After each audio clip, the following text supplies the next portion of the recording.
Salut la compagnie, c'est Jules Melon et aujourd'hui dans Impro Ciné Critique, regardez en haut, il y a un canard, ça veut dire que je ne suis pas seul, je suis sur StreamYard, c'est pas facile à dire, avec l'ami Cédric de la chaîne La Passion du Comédien présente, comment vas-tu? Eh bien, écoute, ça va. Maintenant, tu as deux canards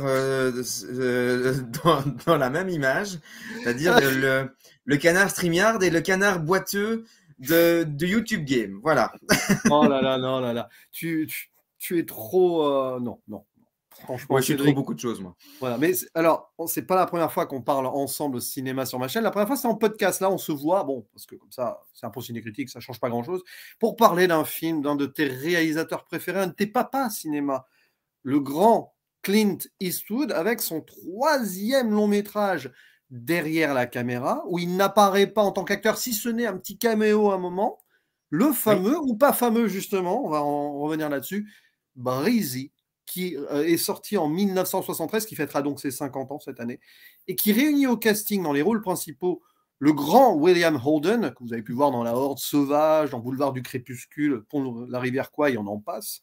Et à ses côtés, une quasi débutante, même si on l'avait vu vite fait dans American Graffiti de George Lucas juste avant, qui va aussi fêter ses 50 ans cette année d'ailleurs, la jeune Kay Lance, qui devait avoir 19 ans à l'époque, et bon, d'autres actrices, acteurs qu'on va pas forcément nommer ici, sur un scénario, et là j'insiste là-dessus, d'une certaine Joe Hames, qui avait écrit déjà Un frisson dans la nuit, le Oui. premier long métrage en tant que réalisateur de Clint Eastwood, et qui même, et là ça va nous faire un lien avec Elvis, avait scénarisé Double Trouble, croisière surprise avec Elvis Presley.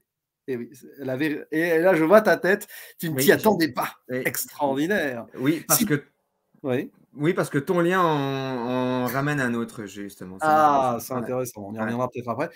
Directeur de la photographie, Frank Stanley, qui a beaucoup bossé avec Clint Eastwood, et musique très importante, Cocorico, pardon, de Michel Legrand, et ça s'entend par moments, il y a des Oui. petites envolées là-dedans, pour un film romantique entre le drame et la comédie par moments, qui, alors synopsis très simple, hein, va nous raconter l'histoire d'une rencontre fortuite entre une jeune hippie, qui doit avoir un peu moins de la vingtaine, on ne sait pas trop son âge, ça avait fait un petit peu débat à l'époque, donc une jeune fille surnommée Breezy, qui s'appelle Edith Alice en vrai, et Oui. un quinquagénaire qui est tout seul, divorcé, qui est bourgeois, qui est agent immobilier, qui s'appelle Frank. Et les deux vont peut-être démarrer une relation interdite ou pas, assumée ou non. Et elle va évoluer au fur et à mesure du film par rapport au regard des autres aussi. Et puis la condition de l'âge qui passe, notamment pour le personnage principal, deux Amériques un petit peu qui se rencontrent aussi. Parce que Oui. Clint Eastwood aime bien parler de son pays à travers son cinéma. Voilà. Après Et le c'est un féminisme. film qui n'a pas été apprécié de tous, mais qui est réhabilité à travers les années aussi. Et si j'en parle avec toi, c'est je crois que mon cher Cédric, ton rapport principal avec ce film est assez important. Dis-nous tout. Oui, alors déjà, c'est le réalisateur. Donc, tu dis un de mes réalisateurs préférés. Moi, je te dis, Oui. c'est mon réalisateur préféré, mais pas uniquement parce que j'aime bien ce qu'il fait. Voilà, ça, il y en a plein. Moi, Clint Eastwood, c'est en fait, virtuellement parlant, c'est un passeur. Oui. C'est-à-dire que moi, je découvre Clint Eastwood assez tard. Enfin, je connaissais son image et j'avais vu ses films, certains de ses films, Merci Maman, mais en tant que comédien, c'est-à-dire les films les plus commerciaux, c'est-à-dire Dodu et dingue, L'inspecteur Harry. Voilà, c'est cet Eastwood-là. Et pour moi, c'était un peu l'acteur à maman, quoi, un peu vieillot, limite même ma grand-mère aimait bien, tu vois. Et moi, je l'ai découvert en tant que réal très tard, finalement. J'avais 25 ans. Donc, en 2008, je découvre Million Dollar Baby. Et déjà, moi, ça me parle parce que c'est mon sport préféré qui est traité à l'image, la boxe anglaise dont je suis passionné. Je fais un lien entre le psychologique et le physique avec ce sport qui m'attire énormément.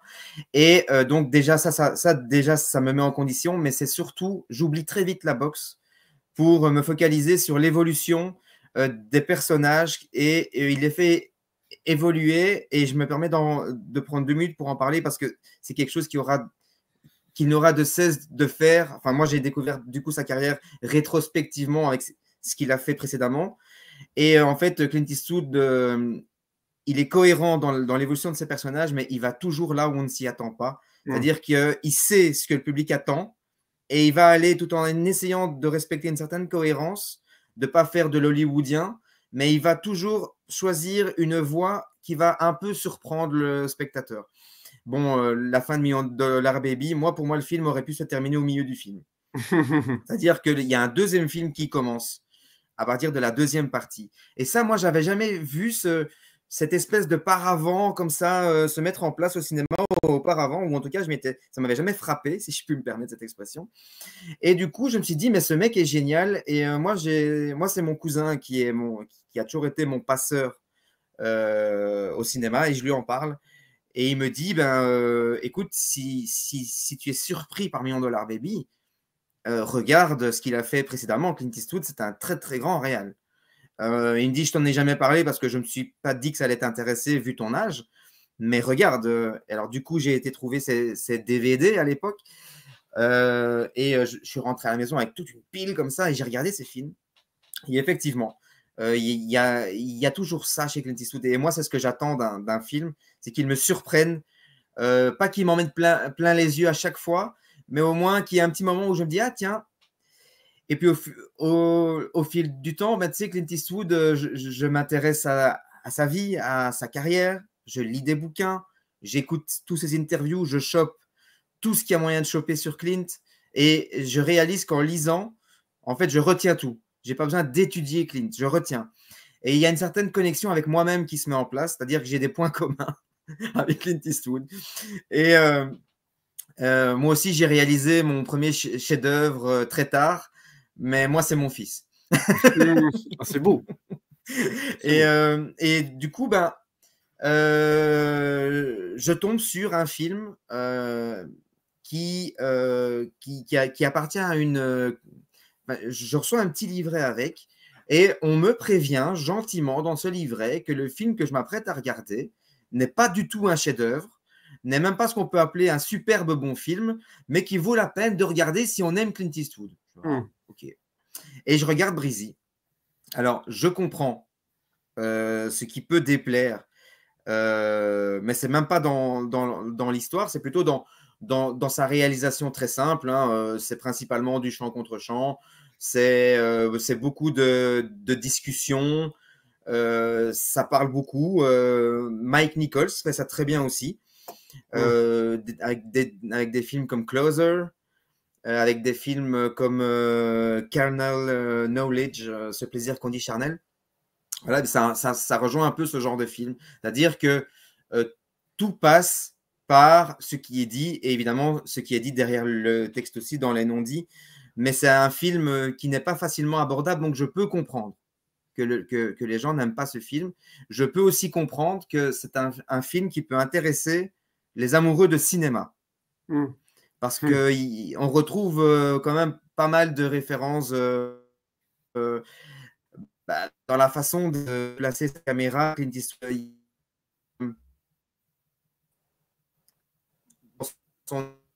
y a quand même, si je puis, voilà, donc si on n'est pas fan de cinéma, si on n'est pas fan de tout ce qui est contemplatif et tout ça, on va avoir du mal avec Breezy. Donc moi, je peux comprendre que ce film est désarçonné, mais moi, je l'ai adoré dès le premier visionnage, personnellement. Alors, justement, tu parles de premier visionnage. J'ai découvert ce film sur le tard. Alors que j'ai vu je dois avoir plus de la moitié de ces films vus maintenant, à peu près, en tant que réal. Hein. C'est bien. Parce que si on prend les films avec acteurs, alors là, il y en a encore plus. Et alors, c'est très étonnant parce que déjà, il faut se replacer à l'époque. Un frisson dans la nuit, L'homme des hautes plaines. Et là, il revient avec un film mais totalement différent, qui a dû désarçonner beaucoup, une histoire d'amour. Et combien de gens à l'époque pensaient que Clint Eastwood était capable de raconter une histoire d'amour? Parce que on a découvert à l'époque que derrière ce monsieur, il y avait un gros cœur. Et c'est un film que je trouve à la fois simple et beau. Moi, je l'ai trouvé, mais d'une limpidité, ce film. C'est assez étonnant. Ça coule vraiment comme de l'eau douce dans une rivière. Ouais. Et c'est très magnifiquement porté par, déjà, justement, il n'y a pas d'esbrouf, et un duo remarquable. Les acteurs, actrices principaux sont il y a quelque chose qui fonctionne d'emblée. Ça peut paraître un peu cringe parce qu'il y a une différence d'âge. Mais je trouve qu'il y a beaucoup de poésie, justement, entre deux personnes qui sont perdues de façon différente. La jeune hippie on ne sait pas d'où elle vient, mais elle a probablement quitté sa famille, elle erre, elle est un peu sans domicile fixe, avec sa guitare toute seule, en mode John Baez un peu. Ouais. Et elle va d'homme en homme pour gagner un peu d'argent ou pour dormir tout simplement. C'est vrai que ça paraît un peu dur de dire comme ça, mais elle essaye de vivre et elle se laisse porter par le vent, d'où son surnom, Breezy, même si ça vient de son nom de famille. Il y a cette brise qui se laisse aussi un petit peu légère. Et elle va se connecter, d'abord c'est un entrechoc entre les deux, avec un homme qui est tout aussi paumé dans une conformité, où il est divorcé déjà, il a son boulot, son train-train, cette solitude-là.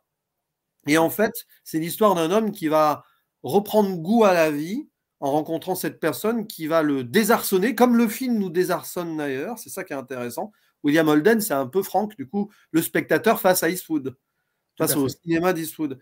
Et il va y avoir, après, on comprend pourquoi Eastwood s'est attaché à cette histoire. Au-delà de l'histoire d'amour qui est belle, il y a aussi le rapport aux autres et cette Amérique qui est totalement questionnée durant tout le film, avec les agissements, par exemple, des amis de Frank, notamment son meilleur pote, là, en grosso modo, je simplifie un petit peu avec vulgarité, mais tu vas te taper une jeune, c'est bon, le sexe, dans le sauna, comme ça.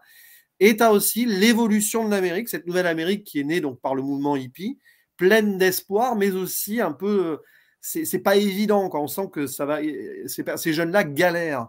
Et Eastwood, il regarde ça avec son regard à lui, qui peut quelque part un peu anarchiste. Il est un peu anarchiste, il aime bien rentrer dans les conventions là. Et là, il met l'Amérique face à son miroir de l'époque. Ce côté très bourgeois, il faut être installé, rêve américain et tout. On s'est installé dans ce capitalisme-là qui a peut-être tué une ancienne Amérique, et ça, il en parle dans beaucoup de films. Et cette nouvelle mouvance-là qui se rapproche peut-être de cette liberté que l'Amérique a connue avant, mais est-ce qu'il est toujours possible d'être libre dans cette Amérique-là?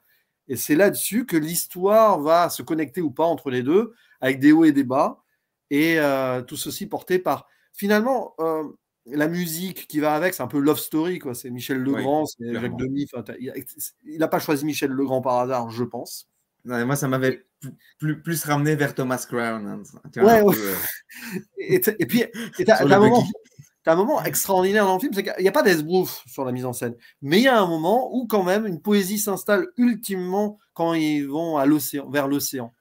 Et là, tu as un travail de photographie, de focale et tout. C'est-à-dire que là, Eastwood, au moment où il le faut, quand elle découvre un autre univers et que lui, il commence à s'apaiser un petit peu, là, c'est un peu le point culminant de leur rencontre, si on veut, eh bien, là, oui, il met la beauté. C'est le seul moment vraiment dans le film où il met de la beauté dans sa mise en scène purement et simplement, comme une parenthèse, comme si c'était d'ailleurs une illusion peut-être aussi, mais pas vraiment. Et pour moi, le film, il est d'une limpidité là-dessus. On peut reprocher beaucoup de choses, mais c'est le contexte de l'époque aussi. D'ailleurs, il a été critiqué, Eastwood, à l'époque, soit disant, ouais, l'actrice, ton personnage, il a quel âge? Certains lui ont qualifié qu'elle pouvait avoir 16-17 ans, donc c'est jamais précisé. Il y a une scène au restaurant, à un moment, où on lui demande sa carte d'identité, donc il y a de l'idée, quoi. Et puis, même les scènes un peu charnelles restent très, très poétiques, justement, avec des ellipses, Eastwood, il respecte cette histoire-là. Et je trouve que c'est un film, mais tu as l'impression que c'est son 15e film, qu'il est très... Bon, il a déjà plus de 40 ans. Il a déjà plus de 40 ans, mais il se projette... 43 ans. Et c'est ça, il se projette quand il aura peut-être la cinquantaine aussi, à travers le personnage de Frank. Moi, je trouve ça assez brillant, en fait.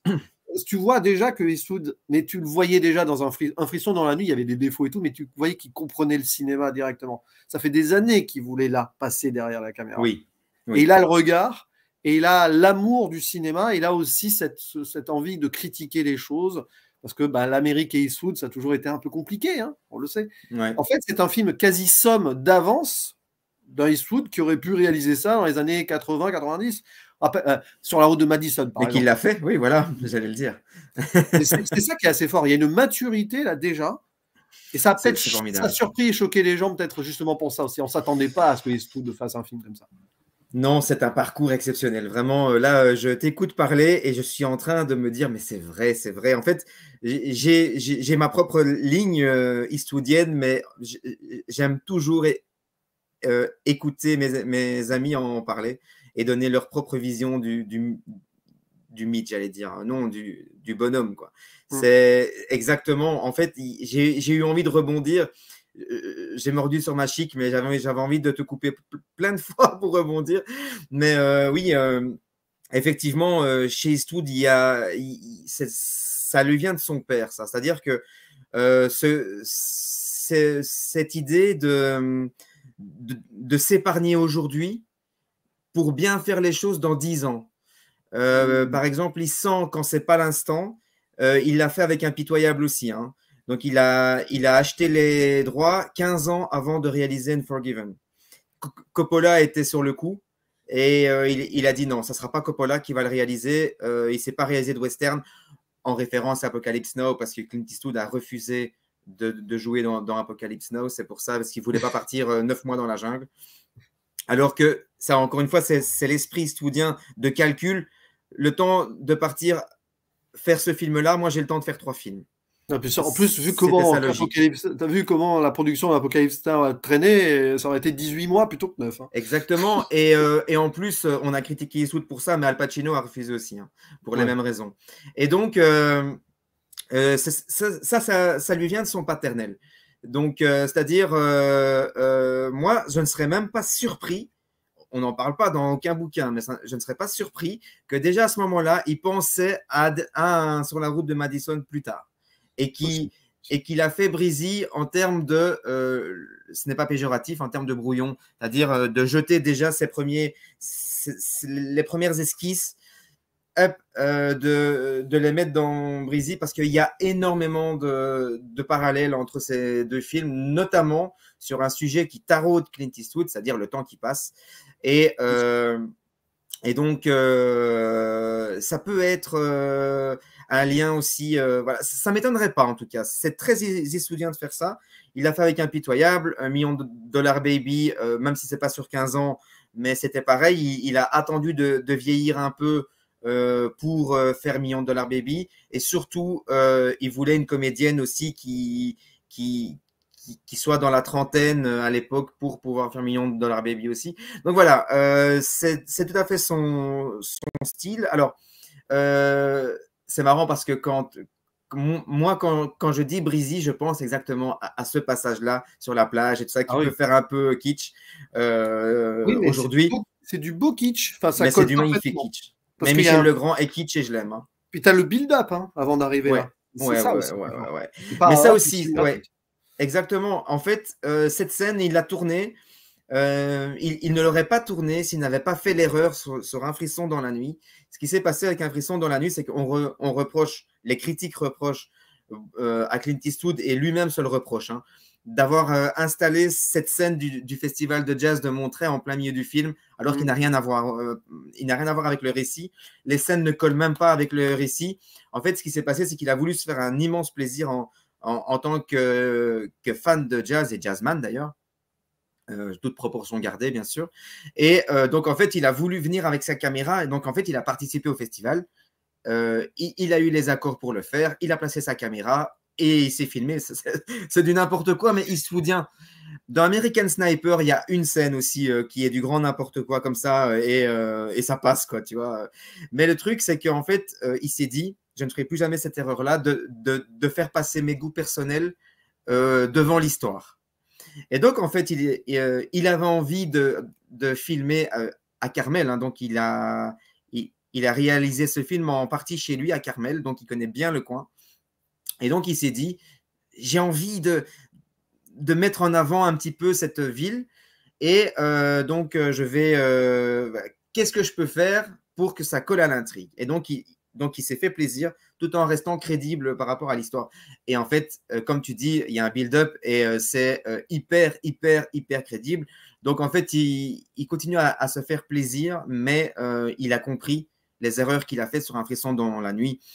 Un frisson dans la nuit qui, moi c'est un film qui m'avait fait flipper. Hein. Ah oui, il y a un côté slasher quasi horrifique, très réaliste hein, pour le coup. Exactement. Et tiens, très intéressant parce que là tu abordes l'autre thématique principale du film, mais qui est connectée, toutes les thématiques sont connectées dans ce film, le temps qui passe, avec le questionnement du personnage Frank qui a tout vécu, ou justement qui ne vit plus, parce que c'est ça, hein, c'est une sorte de personnage qui ne vit plus que pour son boulot, seul. Oui.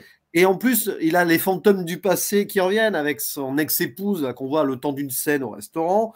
Ouf. Et c'est vrai qu'à l'époque, Eastwood était déjà dans son Frisson dans la nuit, on le qualifiait un petit peu de misogyne. Ouais. Après, il ne faut pas oublier que la scénariste est une femme, hein, donc c'est aussi le doux paradoxe. C'est très eastwoodien, le paradoxe de toute façon. Et là, Oui. alors, la façon dont l'ex-femme est montrée, c'est dur. Par contre, contrebalance, au-delà de l'héroïne, on a aussi une des ex qui s'appelle Betty, je crois, hein, dans le film, Ouais. qui elle, par contre, elle est dans le même regret que lui. On sent que les deux, ils auraient pu vivre ce bonheur, mais qui Il adore ça aussi. ils se sont interdits ce bonheur. On ne sait pas pourquoi. Hein.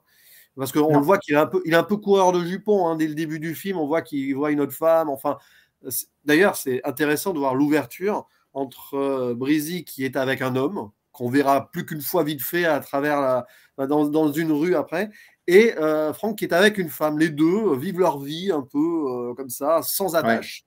Ouais. Et Betty, c'est terrible. Hein. Ce personnage est assez terrible. On en parlera aussi sur le final, mais on fera une toute petite zone spoiler qui n'en est pas vraiment une. C'est pas le genre de film qu'on spoil, si ce n'est Non. savoir comment ça se termine. Et donc tout ce temps qui passe, et cette réflexion aussi avec la vie et la mort, à travers le chien aussi. Hein. Ce chien qu'on croit mort, mais non. En fait, c'est un peu l'image de Franck. On croit mort, mais non. Mais ça, moi, je trouve ça absolument génial. Mais c'est ça. Moi, Et on sent qu'il sent. Alors, c'est peut-être aussi pour la scénariste aussi, hein, qui a senti le truc. Je pense qu'ils ont bossé ensemble. Clint et sa scénariste ont travaillé ensemble, ça c'est sûr. Et on voit que. Et pas que. Ouais, d'accord. Ok, d'accord. Ok. Bah oui. C'est Clint, hein. Oh. Mais on voit qu'il y a une vraie cohérence d'écriture et des petits trucs comme ça. Oui, le coup de la plage, Ouais. oui, le coup du chien, ça peut paraître kitsch et niais, mais en fait, non, ça renforce le message du film. Mais le temps qui passe, et je pense que Clint, déjà, alors c'est quand même anecdotique quand on y pense, parce que là, il avait peur du temps qui passe. Là, bah, il a été actif jusqu'à Cry Macho, je pense qu'il ne fera plus rien après, hein, mais Bah non, il a bien déjà vécu. la Warner s'est séparée de lui, donc. Oui, bon, de toute façon, Cry Macho est un vrai film crépusculaire qui finit sur le dernier plan. On pourrait en parler autre part. Hein. Le dernier plan, j'ai senti que ça serait le dernier Eastwood, moi, personnellement. Moi Mais bon, aussi, ouais. pour en revenir là, bah, il était même pas à la moitié de sa vie, de sa carrière hein, à l'époque. Mais c'est ça qui est absolument génial, c'est que on en apprend toujours sur lui, c'est-à-dire que c'est tu sais, en fait, avec Léon et Siegel aussi, d'ailleurs, Clint n'est jamais rentré dans sa loge sur le tournage. Jamais. Ouais. C'est-à-dire qu'il fallait qu'il observe, qu'il s'imprègne, et pas pour construire son personnage, hein, parce que Clint n'est pas un compositeur de personnages. L'acteur studio, il en rigole. Quand il était sous contrat avec Universal, c'est-à-dire quand il faisait de la figuration, il a fait de la figure pendant 10 ans aussi. C'est ça aussi. Il connaît Oui. tous les échelons, il les a gravis. C'est-à-dire qu'il a été figurant pendant 10 ans. Moi, à l'époque, moi j'ai commencé par là aussi. Je peux te dire que moi j'en ai fait 4 et j'ai arrêté parce que je ne supporte pas ça. Ouais. Tandis que là, lui, il a fait ça pendant 10 ans, bon, sous contrat. C'est pas la même chose, mais bon. Aux États-Unis, il y a un statut de figurant que tu n'as pas en Europe. Et du coup, en fait, il bénéficiait de masterclass. Donc, en fait, Universal donnait des cours d'acting, de chant, de danse, d'escrime, de boxe. C'est là qu'il a découvert aussi la boxe et qui a pris goût. Et ben donc, Marlon Brando est venu donner une masterclass là-bas. Et il a dit, tout ce que Marlon Brando disait, ça rentrait par une oreille, ça ressortait par l'autre. Je n'en avais rien à cirer. Quand il parlait de l'animal en nous, machin, enfin, très acteur studio, Stanislavski, machin. Clint, il s'en tape le coquillard, mais c'est un acteur. Pour lui, un acteur doit. Tu sais, il a raconté cette anecdote. Sean Penn qui lui a dit sur Mystic River, tu sais, Clint, moi j'ai un gros problème avec ta façon de travailler, c'est que moi, au plus je répète, au plus je suis bon. Ah, Et Clint Eastwood a répondu, ben, c'est dommage pour toi, mon gars. ouais, parce que lui, c'est le naturel et le Ouais, lui, feeling. c'est l'inverse. Lui, Voilà. il a besoin de choper ce qui vient sur le moment, il fait 3 prises grand max. Et ben ça se voit dans Oui. Brésil. Ça Ah se oui, voit mais qu'il n'y a pas eu forcément beaucoup de prises et tout. Que ça... voilà. Et donc, du coup, il gravitait sur le plateau et on sent qu'il a, avec Léon, qu'il a pris son pied, qu'il a pris des notes. ça se ressent très fort. Tu parlais de Focal, c'est très intéressant ça, parce que pour Léon, le Focal est un langage, c'est une partition. Et on se rend compte que même si Eastwood a choisi un autre cinéma quand même, c'est pas léonien ce qu'il fait.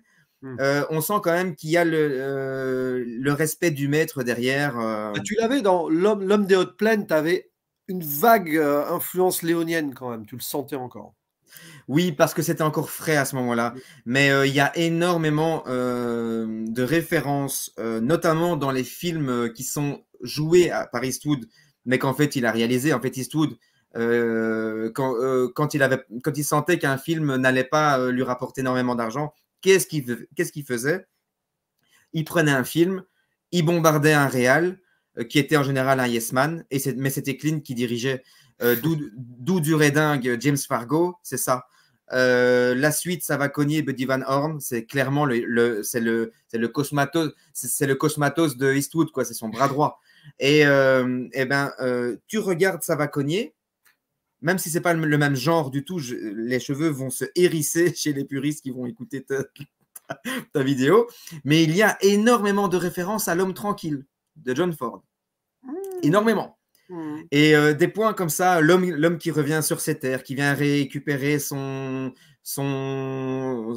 amour, son ancien amour, le combat final, tu sais, c'est devenu un cliché maintenant dans le cinéma, tu sais, une bagarre qui commence et puis tu vois que les personnages, sous l'impact des coups, voyagent en fait. Passe dans une maison, ressort par la fenêtre. Et en fait, la bagarre ressemble à une marche. Ils continuent à se battre, mais en fait, ils avancent. Mais ça vient de Ford. Hein, c'est L'homme tranquille. Ça va cogner, ça parle que de ça. Ça commence sur un terrain vague. Il commence à se battre.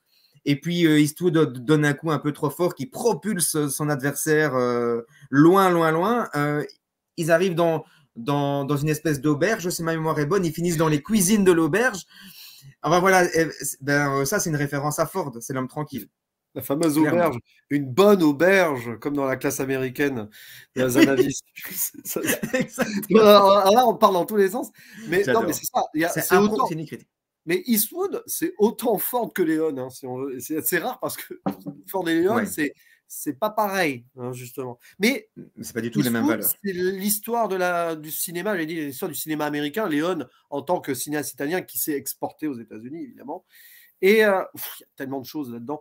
Et alors, petit mot, alors rapide spoiler, hein, voilà. Allez, si vous voulez pas savoir comment ça se termine et que vous découvrez juste le film à travers notre discussion, à la fin, vont-ils rester ensemble? Eh bien, la réponse est non, mais oui. Mais voilà. C'est eastwoodien. C'est pas mal, ça. C'est une fin ouverte. D'abord, c'est non, elle s'en va, rupture, parce qu'ils se sentent trop vieux, c'est trop machin. Et puis, le regard des autres, etc., la société dans laquelle il est lui interdit ce bonheur et tout. Bon, finalement, elle s'en va. Et quand il va retrouver son ex-amour perdu, Betty, à l'hôpital, elle a failli crever.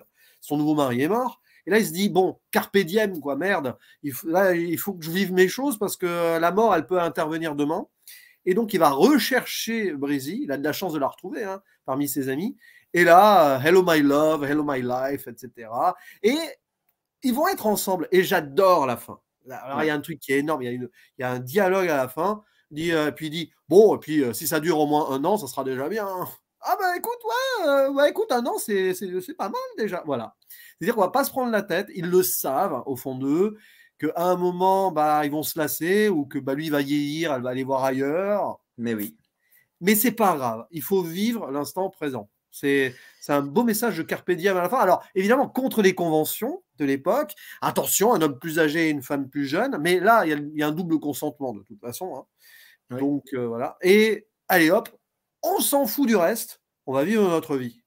Et ça, c'est Eastwood aussi. Ça, c'est totalement Eastwood. C'est-à-dire qu'il a géré sa vie comme ça. C'est-à-dire qu'il ne s'est jamais dit que la femme avec qui il était allait être la femme de sa vie. D'ailleurs, Sandra Locke, qui était à la base, qui avait fait le casting pour Breezy déjà à ce moment-là et qui a été rejetée par Clint.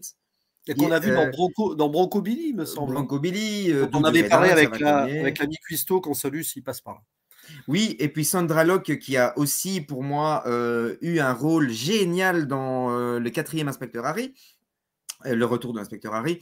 Et donc, en fait, même quand il était avec elle, elle était officiellement en couple. En fait, on a appris plus tard que son mari était en fait son meilleur ami homosexuel qui demandait à être marié avec elle comme couverture. Mais Clint a accepté nickel. Donc lui pensait qu'elle était en couple aussi, mais en couple ouvert. Donc ils ont vécu l'expérience du ménage à trois. Et en fait, Clint, il est comme ça. C'est tant que je ne l'ai pas vécu, eh ben, je vais le vivre. Juste pour voir ce que ça fait. Et ça, c'est l'histoire de sa vie. C'est-à-dire que le cinéma, c'était ça. Il était maître nageur pour Universal, enfin, pas loin des studios Universal. David Janssen, l'acteur qui s'est fait connaître par la série populaire à l'époque, Le Prisonnier, passait par là, donc il suivait ses cours, je crois, ou ils se sont croisés en tout cas sur la piscine. Et il lui a dit, mais tu sais qu'avec ton physique, tu pourrais faire du cinéma. Hein. Et Clint Eastwood a fait, oh, bah, pourquoi pas. Je vais essayer. Voilà, bêtement, je vais essayer. Et c'est toujours ça avec Clint. Et ça, moi, ça me parle parce que je suis beaucoup comme ça. C'est-à-dire qu'on me reproche souvent une certaine légèreté liée à ça, mais en fait, c'est tout le contraire. J'ai besoin d'expérimenter la vie. Si ça fait mal, ben, au moins je saurais que ça fait mal. Tu sais, moi quand j'étais petit, j'étais attiré par les sources de chaleur. Et quand ma mère cuisinait, elle me disait, elle m'a dit quelques années plus tard, tu étais le genre de petit garçon, fallait pas dire ne mets pas ta main, fallait te laisser faire. Et donc, toute proportion gardée, bien sûr, je n'ai pas été maltraité, mais il fallait que je comprenne par la sensation. Et ça, c'est l'histoire de ma vie. Et c'est un de mes points communs avec Clint. Et d'ailleurs, on peut retrouver ce point commun avec ta chaîne YouTube, hein, parce que oui. Tu te lances, tu vas au bout des trucs, tu as des projets, et puis… Oui, c'est ça. Avec ma chaîne YouTube, en fait, j'ai entendu un jour Dirty Tommy. Je n'ai jamais été en contact avec lui, j'aurais tellement aimé parce que je lui dois beaucoup, sans qu'il le sache. Dirty Tommy, en fait, je l'ai entendu dire un jour chez Samir de Microciné. Je l'ai entendu dire, j'ai mis un an et demi à découvrir mon identité sur ma chaîne. Et ce jour-là, j'ai entendu le mot identité et je me suis dit, mais en fait, mon identité, je crois que c'est ça. Donc, c'est-à-dire que je pars de moi, c'est-à-dire que j'ai un souci avec les classements, je dois tout classer tout le temps. Et du coup, je classe instinctivement pour mon plaisir personnel. Dans ma bibliothèque, j'ai les classements de filmographie. Et là, j'ai décidé pour rendre le tout un peu plus ludique, de classer les films, les filmographies plutôt, en fonction de la réception publique, critique d'époque et d'aujourd'hui. Voilà. Et donc, je me suis dit, mon identité, ça sera ça. J'ai un TOC. Pourquoi je ne mettrais pas ce TOC à profit et donc, voilà, c'est l'histoire de ma chaîne. Et donc, Clint aussi, dès qu'il a… Ouais. Et d'ailleurs, dernière chose à la fin, une fin qui est intéressante, parce que Clint Eastwood, bon, avant déjà, il référence l'homme des hautes plaines, parce qu'ils vont le voir au cinéma, enfin, ils vont voir un film, je suis sûr que c'est celui-là qu'ils vont voir, c'est très amusant. Et à la fin… il y a l'histoire du nuage aussi, parce qu'il est toujours morose, Franck. Donc il y a toujours ce nuage noir. Et elle va le surnommer Black Cloud en tant qu'Indien. Elle va fantasmer l'idée que ce serait son Indien à ses amis hippies et tout. Elle dit, oui, le mec, il est Indien, son nom c'est Black Cloud. Et voilà, Clint Eastwood qui s'amuse aussi déjà avec l'héritage du cinéma dans lequel il a baigné avant. Oui. C'est très amusant. Il transforme William Holden en Indien. Et ça, c'est pas anodin quand même quand on y pense. C'est pas anodin. Non, non, parce que non seulement ça fait référence à ça, mais William Holden est aussi l'acteur qui s'est fait connaître. En tout cas, moi, je l'ai connu avec La Horde sauvage. Ah ouais. Donc, et je connaissais La Horde sauvage bien avant. Je connaissais le cinéma de Peckinpah avant de connaître celui d'Eastwood. Et automatiquement, je fais le lien, c'est clair. William Holden a aussi une certaine importance dans le western. Donc, oui, c'est clair. Et Clint, en fait, son cinéma de base passe par le western. Et même quand il réalise des films qui sont contemporains, il y a toujours des codes du western. Il commence par Rawhide, hein, dans l'univers cinématographique télévisuel, du coup. C'est là où il a vraiment on va dire son premier rôle d'importance, je pense. Oui, eh ben, il en ressort une frustration énorme de Rawhide parce qu'en fait, il voulait déjà s'intéresser à la réal et tout. D'ailleurs, il y a un des réalisateurs d'un épisode, je crois que c'est de la saison 4, qui est tombé malade et Clint Eastwood a demandé pour pouvoir réaliser l'épisode. Et on lui a dit non, tu n'as aucune expérience. Et en fait, mais par contre, pour lui donner un petit peu quand même pour lui faire un petit peu plaisir, il a pu filmer une scène. Ah, bah. Voilà. Et donc, il l'a fait. Mais en fait, on l'interdisait. Donc, en fait, quand la scène était terminée, on lui disait va dans ta loge, fous-nous la paix. Voilà. Et donc, du coup, lui, c'est ce que lui appelait dans l'émission Inside the Actor Studio de James Lipton. Il expliquait que Rawhide, pour lui, c'est du western carton-pâte. C'est-à-dire que tu as l'impression qu'ils traversent tous les États-Unis, en fait. En fait, Oui. ils changent juste le décor, quoi. Ils sont pas loin, mais. En tout cas, c'est bon, on va refermer la zone spoiler. De toute façon, là, spoiler ou pas, voilà, on a parlé de la fin. Et maintenant, on va conclure. Alors, allez, donne en quelques mots l'envie aux spectatrices et spectateurs ici de découvrir ce Breezy, malgré certains préjugés qui pu être dit sur ce film. Parce que c'est vrai que si on parle de la filmographie de Eastwood, peu vont citer Breezy, ou les gens qui vont citer Breezy Personne. vont dire ouais, c'est pas vraiment un Eastwood, enfin c'est un Eastwood, mais c'est un Eastwood mineur, le terme un peu. Oui, Et clairement.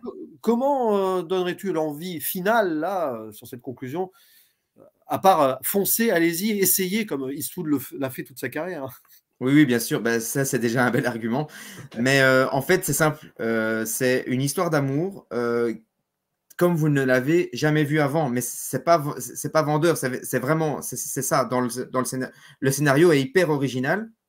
Et puis, autre chose que l'on n'a pas évoqué, enfin si, mais de manière très très rapide, mais c'est hyper important, c'est un film d'amour vu par le prisme de leur entourage.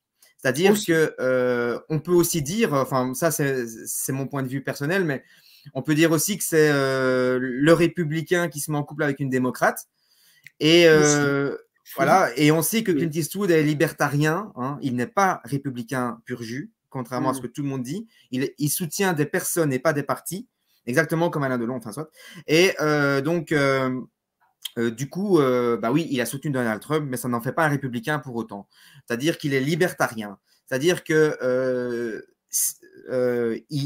il croit en l'autonomie de l'individu. Et il est persuadé que l'individu n'a pas besoin d'une force régie au-dessus de nous, que l'on appelle la politique ou la religion ou tout ce que tu veux, pour nous gérer. Voilà, ça c'est la croyance profonde de Clint Eastwood. Et donc, Breezy parle clairement de ça. C'est-à-dire que c'est libertarien, ça, un mec de 55 ans qui se met en couple avec une nana de 19 ans. Ouais, de la brise, hein. La liberté de la brise aussi. Hein. Mais oui, et donc du coup, voilà, c'est un film d'amour non conventionnel tel que vous n'avez jamais vu. Il n'y a pas de film avant, ou peut-être dans les années 40 ou 50, Samir peut-être pourrait nous le dire. Tu peux parler de Serenade 3, tiens, de Lubitsch. Voilà. Avant le Code Haze. Voilà, avant les. Oui, et je me demande si Preminger n'a pas fait un film aussi qui parlait de ça. Mais c'est possible. Avant les années 30, il y a souvent, avant le Code Haze, il y a souvent eu des films assez libres. Oui, oui, voilà, c'est ça. Mais le Code Haze a quand même.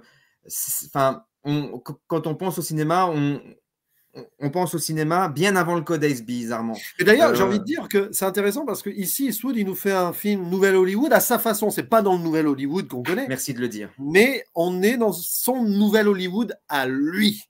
Eh ben oui.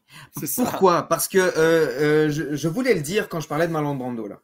En fait, quand le Nouvel Hollywood, mais j'ai oublié, donc c'est pour ça que je dis merci. En fait, Clint Eastwood a toujours rejeté le Nouvel Hollywood. Oui. Mais paradoxal. l'annonce, c'est ça. Il a toujours rejeté les. Ah, pardon. Et donc, il a toujours rejeté le Nouvel Hollywood. Et par contre, il a fait un film qui possède tous les codes du Nouvel Hollywood. Même en termes de cadrage, même en termes de réalisation, c'est du Nouvel Hollywood. Donc, je me demande, c'est peut-être la petite incohérence de Clint Eastwood, peut-être. Ou peut-être que c'est volontaire, j'en sais rien. Peut-être que, justement, comme tu le dis si bien, c'est sa volonté de dire, j'enlève ce qui est établi on enlève et je crée mon nouvel Hollywood. Effectivement. C'est Parce ça. que Et l'homme forcément, il y des a des hautes plaines points. aussi, peut-être. Bon, après, tu as des ponts avec forcément, il y a des auteurs qui ont ressenti les choses comme lui, avec le feeling, évidemment, dans ce Oui. nouvel Hollywood, donc c'est pas illogique. Mais voilà, donc c'est ça, hein, si vous avez envie de voir un film qui a, Mm. qui, qui a une certaine fraîcheur pour l'époque, bien sûr, qui est encore hyper moderne, enfin moderne, toute proportion gardée, disons qu'il Dans y a les quelque chose rapports. il a pas mal vieilli, le film. Il a pas mal vieilli, c'est Non. assez étonnant. Puis le regard des autres dans cette Amérique, de toute façon, on l'a toujours, avec d'autres thématiques. C'est pas forcément un homme avec une femme plus jeune, mais ça peut être deux hommes ou deux femmes ensemble et tout. Il y aurait eu ce même regard, hein, au final. Donc, les préjugés, les jugements. Et ici, une histoire d'amour qui va soit en souffrir, Ouais, soit aller contre cela. Mais ça, on vous laisse le exactement. découvrir, on vous laisse le découvrir parce que c'est hyper important. Mais l'important, c'est pas la finalité, c'est le parcours de cette histoire, justement. Et Oui, c'est un petit peu l'histoire de la carrière de Clint Eastwood aussi. exactement. Oui. Voilà, Et puis, fait de haut et de bas aussi. Donc, il a quand même eu une bien décennie sûr. où il a eu du mal à se renouveler. Et donc, du coup, les années 90 ont été assez difficiles pour Clint. Il est revenu en 2000 avec Mystic River et tout ça. Ouais. Mais voilà, donc c'est quelqu'un qui se nourrit de ça aussi. Et pour lui, toute expérience est bonne à prendre, même les mauvaises. Et Breezy parle déjà de ça aussi parce que eux, leur mur à eux, parce qu'on sent que c'est quand même, enfin, son mur à lui plutôt, c'est Mm. plutôt le regard des autres est quand même important. Oui, un C'est-à-dire collègue, que elle est plus à s'en fiche, on y va, on fonce. c'est ça. Et donc, je trouve que son cinéma des années 90 a plus mal vieilli que cette période-là pour lui. C'est vrai, c'est une bonne idée. Mais en tout cas, bonne réflexion à ce niveau-là. Mais c'était un plaisir, de toute façon, mon cher Cédric, de parler de Ah Clint oui, Eastwood avec toi. Parce que de toute oui. façon, je savais qu'en t'invitant sur Breezy, on n'allait pas parler que de Breezy. Si on parle d'un film de Clint Eastwood, on peut difficilement parler que du film en question. Mais je vais t'avouer, c'est ça, en plus du fait que je t'apprécie beaucoup, tu le sais, mais c'est que tu veux évoquer un film dont personne ne parle, et ça, moi, ça me plaît, parce que il fut un temps où on faisait beaucoup de live Eastwood et on m'a beaucoup appelé, et j'avais l'impression d'être un peu le monsieur Eastwood, enfin, humblement parlant. Je voulais qu'on m'appelle aussi pour d'autres choses. Et du coup, j'avais un peu freiné ça. Et je m'étais dit, il y a deux conditions pour que je revienne faire un live ou une vidéo Eastwood. La première, c'est qu'on aborde une partie de sa carrière que l'on a très peu abordée, donc tu l'as fait. Et le deuxième, c'est le plus tard possible.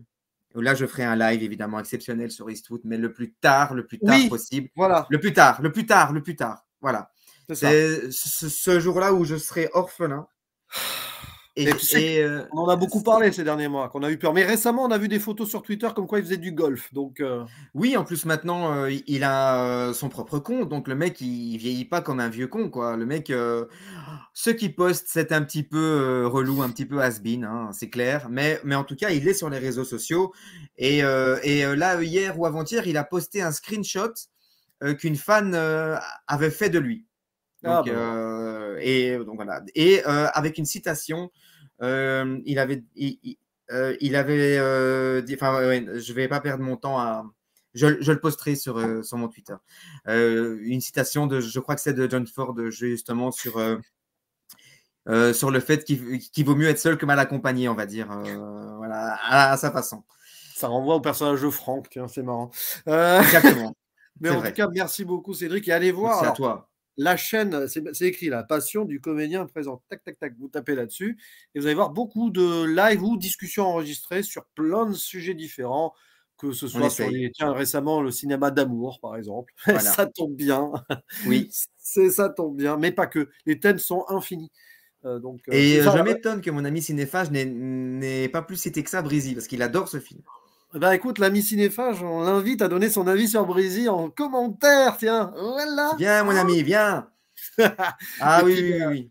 et puis d'ailleurs, on attend vos réactions aussi sur ce film sur Eastwood. On sera là pour vous lire et vous répondre avec grand plaisir parce que l'échange, il se poursuit tout le temps dans la Oui, zone et la section commentaires. C'est très important parce que ces exactement. vidéos-là, elles sont là pour vous avant tout. Nous, on est content d'en Exactement. parler, mais on aurait pu faire ça en off, hein. Mais non, là, hop, on ouvre la discussion à toutes et à tous. Exactement. En tout cas, merci beaucoup, Cédric. Alors, il y en a eu quelques petits problèmes de réception à quelques moments, Ah oui, oui, mais ça va. Enfin, il y a deux, trois trucs, mais après, tu as pu répéter derrière. Donc, c'est très bien. la magie d'Internet, ça. Voilà. D'ailleurs, on te voit un petit peu. On te voit pas? On te voit un peu? Ah, on te voit. Oui, oui, voilà, c'est ça, itinéris. Mais oui, Exactement. nous, en Belgique, nous ne bénéficions pas de la fibre. Oh, et quand même, ça va venir, ça va venir. Mais bon, en tout cas, on Ah a ben, compris pour largement l'instant, il n'y a aucun l'essentiel. décret, hein. Oh la vache. Oui, eh ben, Mais ça bon, m'embête du coup, donc parce si que vous ouais. voulez offrir la fibre à nos amis belges, foncez aussi là s'il y a des promoteurs qui nous écoutent. Mais en tout cas, Parce que la merci fibre Cédric. artistique, je l'ai, mais pour avoir une bonne connexion. C'est ça. Et puis manger des fibres, c'est important aussi. Voilà, Voilà, c'est sur cette conclusion qui part dans tous les sens, mais c'est ça la magie des discussions, j'adore. qu'on vous laisse, Ce qu'on sont vous les laisse meilleurs. réagir, allez-y, balancez, inondez la section commentaires comme dirait un de nos camarades YouTube. Et Et surtout le dans mot le de la fin. respect. Ah oui, toujours, mais là je n'en doute pas, le respect Oui, sera parfaitement total. c'est vrai que j'ai pu Et remarquer, tu as une très belle communauté. oui, je suis content là-dessus. Et puis Une si très, jamais très il y a belle des gens qui sont communauté. pas gentils, ben on vous fera pampan cucu. Oui, on le dit clairement, voilà. Oui, car tu es capable de le faire aussi. Ouais, voilà. Je t'ai surpris en flagrant délit. En tout cas, bah, à la prochaine! Oui, avec grand plaisir. À la prochaine. Portez-vous bien, vous aussi. Merci de m'avoir invité. C'était génial. C'est toujours génial. La deuxième vidéo est aussi bonne que la première par rapport à mon ressenti. Je suis hyper heureux. Donc, Ah ouais, merci à toi. tout pareillement, donc à la prochaine. À la prochaine. Ciao! Ciao, ciao.